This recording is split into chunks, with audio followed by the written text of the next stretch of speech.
بسم اللہ الرحمن الرحیم۔ السلام علیکم ورحمۃ اللہ وبرکاتہ۔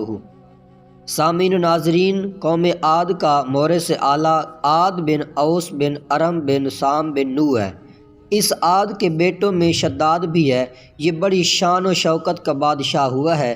اس نے اپنے وقت میں تمام بادشاہوں کو اپنے جھنڈے کے نیچے جمع کر کے سب کو اپنا مطیع و فرما بردار بنا لیا تھا۔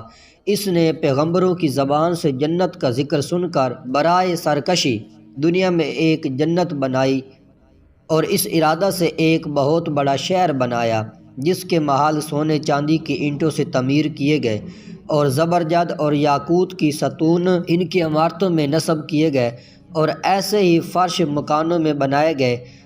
سنگریزوں کی جگہ آبدار موتی بچھائے گئے۔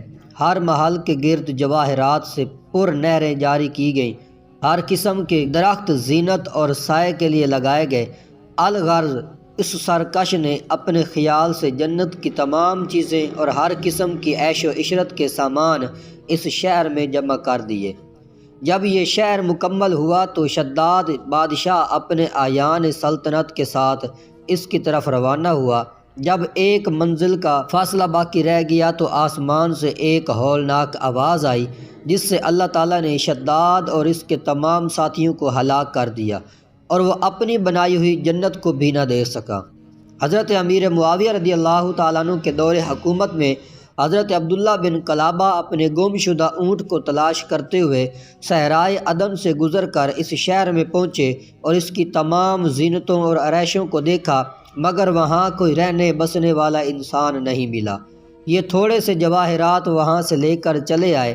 جب یہ خبر حضرت امیر معاویہ رضی اللہ تعالیٰ عنہ کو معلوم ہوئی تو انہوں نے عبداللہ بن قلابہ کو بلا کر پورا حال دریافت کیا اور انہوں نے جو کچھ دیکھا تھا سب کچھ بیان کر دیا۔ پھر حضرت امیر معاویہ رضی اللہ تعالیٰ عنہ نے کعب احبار رضی اللہ تعالیٰ عنہ کو بلا کر دریافت کیا کہ کیا دنیا میں کوئی ایسا شہر موجود ہے؟ تو انہوں نے فرمایا کہ ہاں، جس کا ذکر قرآن مجید میں بھی آیا ہے۔ یہ شہر شداد بن عاد نے بنایا تھا، لیکن یہ سب عذاب الہی سے ہلاک ہو گئے اور اس قوم میں سے کوئی ایک آدمی بھی باقی نہیں رہا۔ اور آپ کے زمانے میں ایک مسلمان جس کی آنکھیں نیلی، قد چھوٹا اور اس کے آبرو پر ایک تل ہوگا، اپنے اونٹ کو تلاش کرتے ہوئے اس ویران شہر میں داخل ہوگا۔ اتنے میں عبداللہ بن قلابہ آ گئے تو کعب احبار نے ان کو دیکھ کر فرمایا کہ بخدا وہ شخص جو شداد کی بنائی ہوئی جنت کو دیکھے گا وہی یہی شخص ہے۔ سامعین و ناظرین، اس واقعے سے جو ہمیں ہدایت ملتی ہے وہ یہ ہے کہ اللہ تعالیٰ کو بندوں کی سرکشی اور تکبر و غرور بے حد ناپسند ہے۔ اس لیے خداوند قدوس کا دستور ہے کہ ہر سرکش اور متکبر قوم جس نے زمین میں اپنے سرکشی اور ظلم و عدوان سے فساد پھیلایا، اس قوم کو قہر الہی نے کسی نہ کسی عذاب کی صورت میں ظاہر ہو کر ہلاک و برباد کر دیا۔